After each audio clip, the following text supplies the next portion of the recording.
This is a stimulus update and daily news report. Got some good news here. So the Senate has passed the short-term debt limit extension, which means the U.S. won't default on its debt October 18th. I'll play you a video clip from a Republican who was not too happy with this and not too happy with Mitch McConnell. You don't want to miss that one. We'll go over this article right here.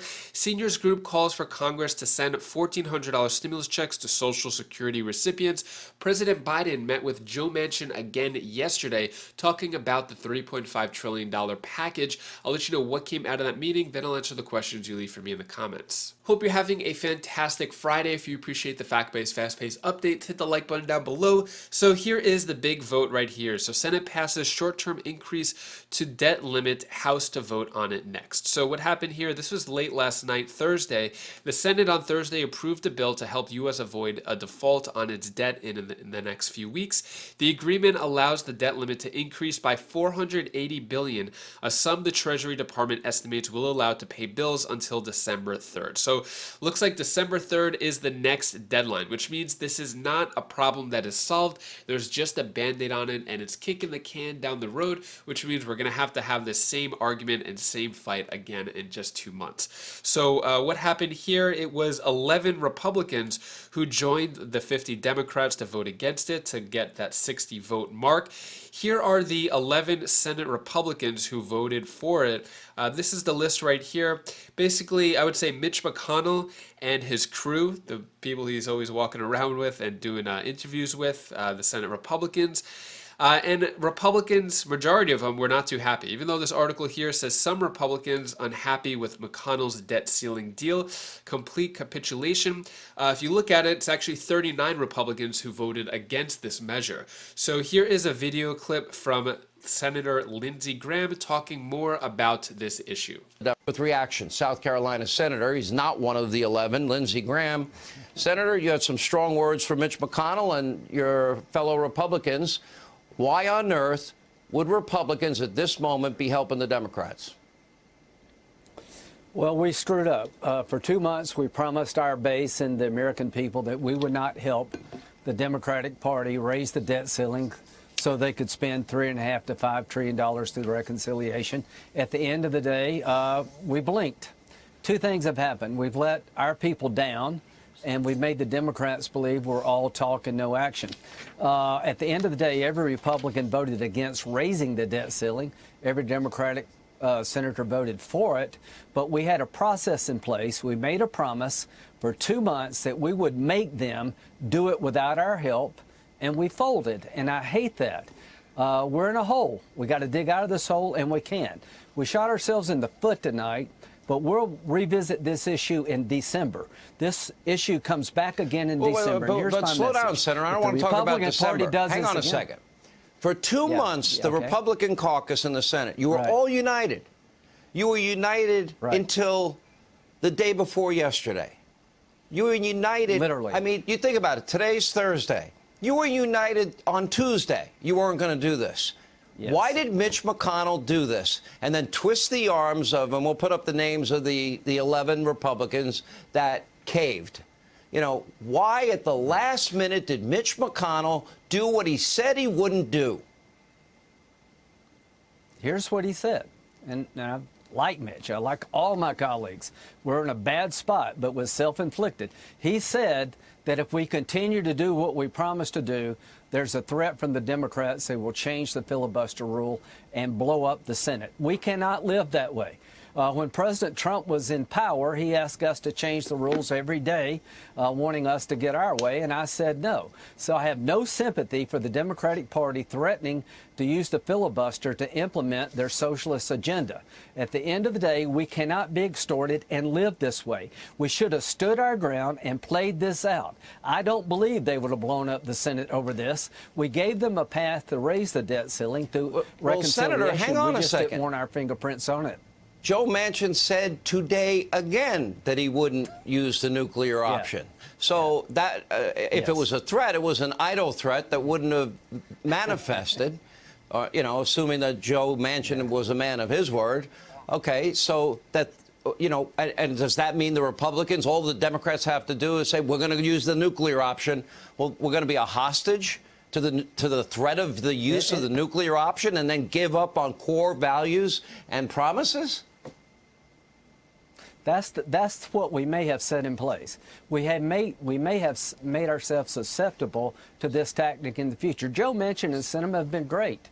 I really do believe changing at the last minute, using the excuse of changing the filibuster, has made us less effective in the body. The Democrats are going to look at us differently, and the people that we represent are incredibly disappointed, and there was no reason to do this. Don't say things that you can't deliver on. We could have delivered on this. We chose not to.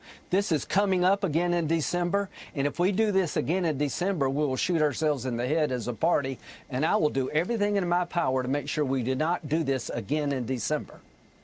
Senator, it's a pretty sad, pathetic day. And, you know, this is the Republican Party pre-Trump. You know, the Republican Party in many ways created Donald Trump. People like Mitch McConnell created Donald Trump because a lot of swamp creatures did exactly this kind of garbage and didn't keep their word, and Republicans said, you know what, we need a disruptor, we need an iconoclast, and somebody that's going to really keep their word and fight for us. Lindsey Graham and Sean Hannity not too happy with Mitch McConnell, but let me know your thoughts on this down in the comments below. Did Mitch McConnell do the right thing to avoid the government defaulting on its debt by October 18th? Should the Democrats have taken responsibility for it? Let me know your thoughts on all this down in the comments below. I guess the good news here is that we're not going to have the U.S. default on its debt by October 18th. The bad news is that we're going to have this same fight over again and have a December 3rd deadline, and that coincides along the same time when the government is going to potentially shut down too. So with the government shutdown and the government U.S. defaults on its debt, they're now just being extended by 2 months, but we're still going to have the same fight again. So the House to vote Tuesday on debt limit hike. So these House Majority Leader Steny Hoyer, what he said is, the Speaker Nancy Pelosi and I both have spoken to Secretary Yellen, who said that if the House fails to act next week, the country will be unable to pay its bills. This cannot happen. Therefore, the House will convene on Tuesday, October 12th to pass this stopgap measure, and I expect we will complete our work that evening. So October 12th, just 4 days before that October 18th deadline, which means everything needs to go according to plan or the U.S. defaults on its debt. Moving on, let's talk about stimulus checks. So this article just came out yesterday. Seniors Group calls for Congress to send $1,400 stimulus checks to Social Security recipients.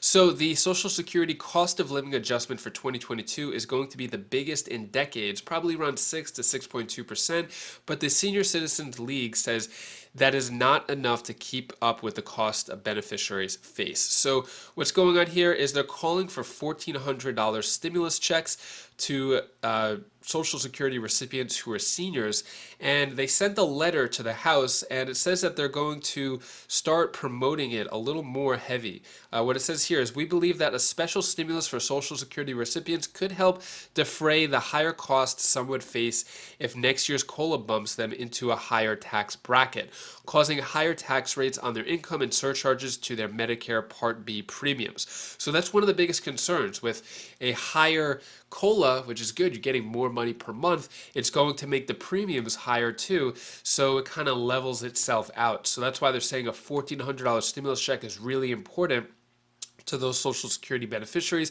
Let me know your thoughts on this down in the comments below. Should it go to more people than senior citizens? Is it a good idea going to senior citizens? In terms of this going into that bill, it doesn't seem likely. I'm gonna be honest.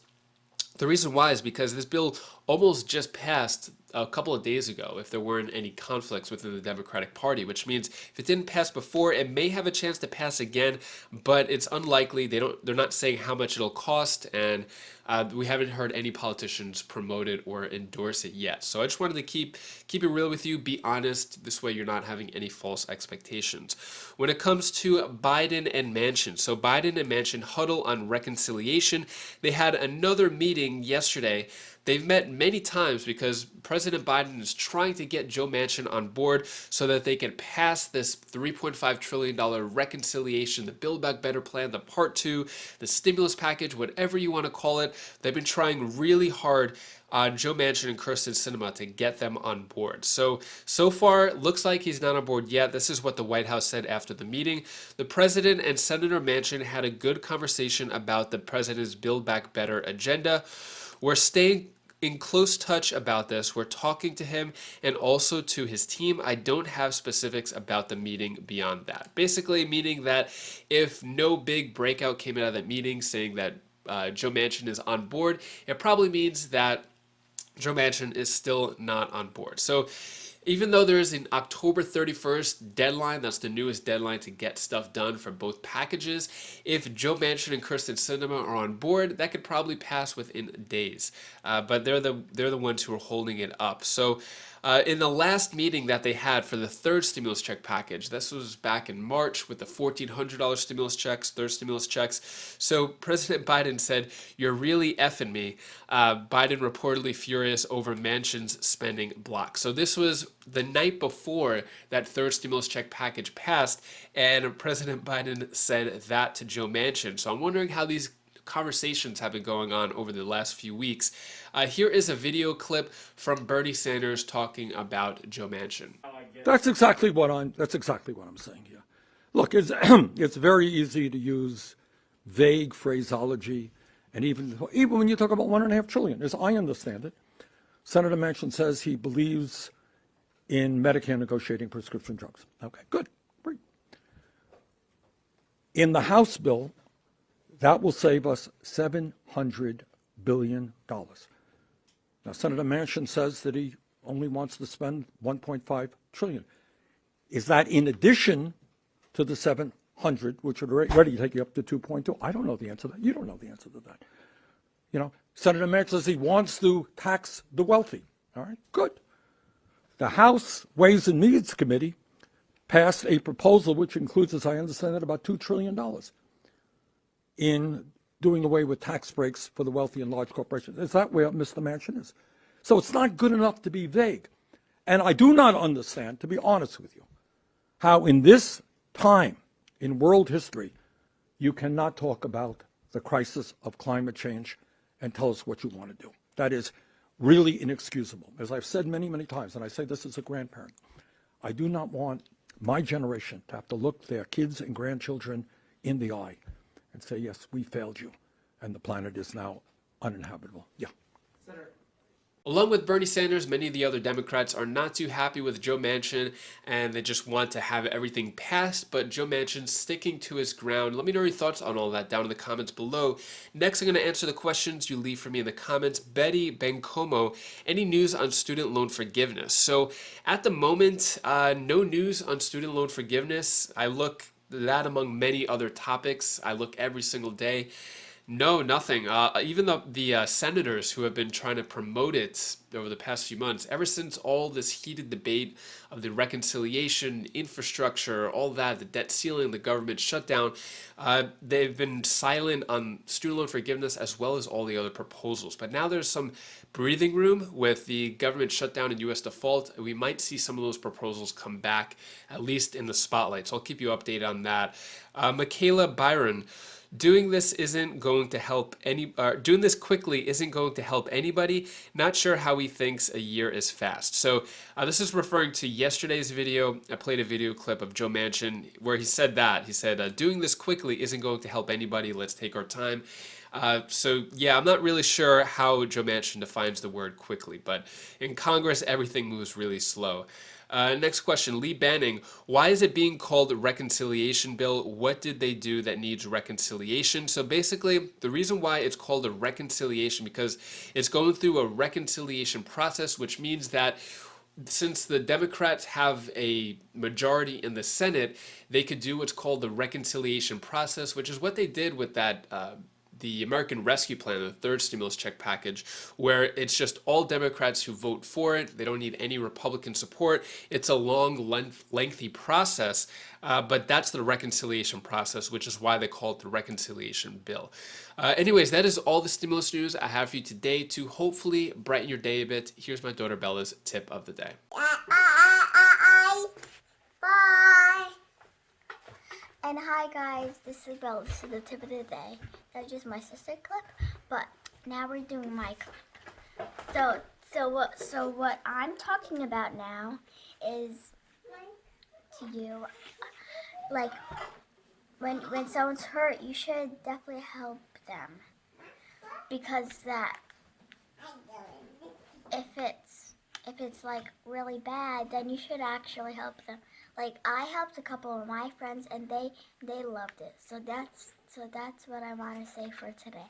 Bye. Bye. Thank you so much for watching. Appreciate all of your support. Hope you have a great weekend. Hope you do something fun, see some friends, family, things like that. Something to put a smile on your face and take a break from all this crazy negativity that's going on. Anyways, if you want to check out any of my other videos, you could click up here for my other channels or down here for more stimulus updates. And I'll see you in the next video. Take care. Be safe. Thank you for watching.